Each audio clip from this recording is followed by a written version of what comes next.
Hi.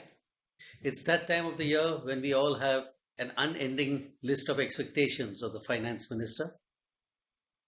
But I'll try and restrict myself to only those important expectations which I believe corroborate with the government's own intent and purpose declared in its fiscal policy.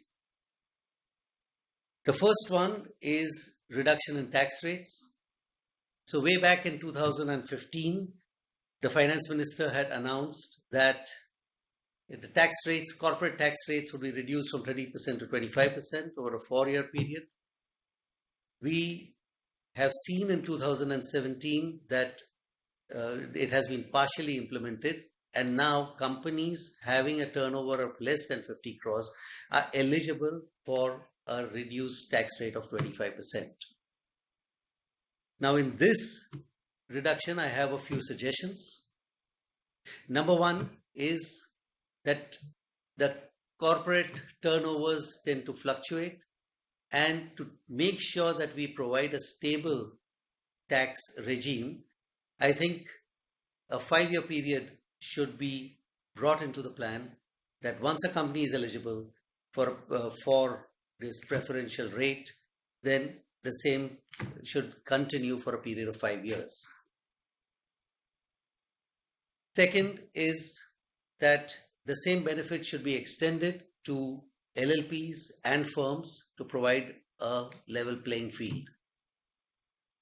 The third one is that foreign companies, the gap between the tax rate of foreign companies and Indian companies is widening, and therefore a similar reduction in the corporate tax rates may be contemplated.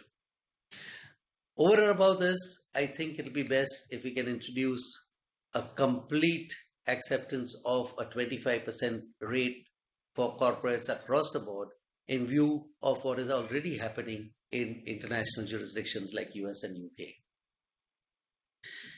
The second part is on the Section 14A of the Income Tax Act, which provides for disallowance of all expenses incurred towards earning exempt income.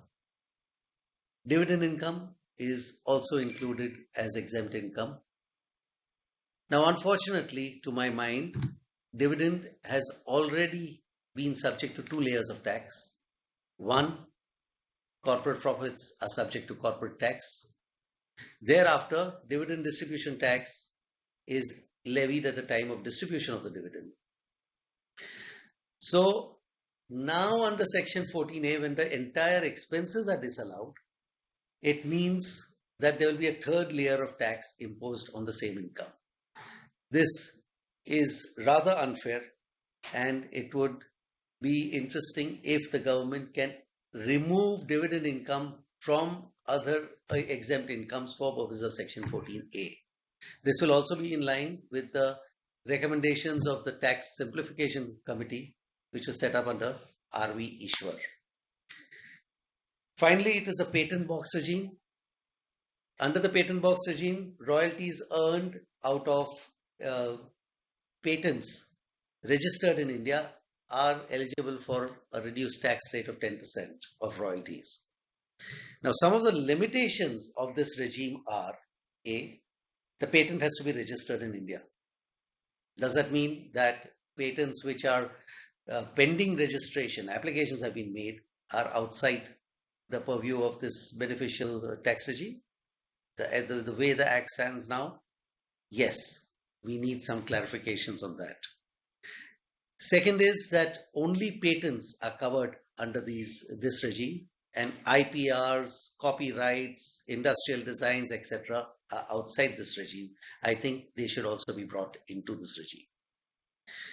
The third is that there is no guideline for outsourcing of activities, and therefore even if a part of the research and development activity for developing a patent is outsourced, then the entire benefit of this regime will not be available to that patent. As we go along, I'll come up with more suggestions. Thank you.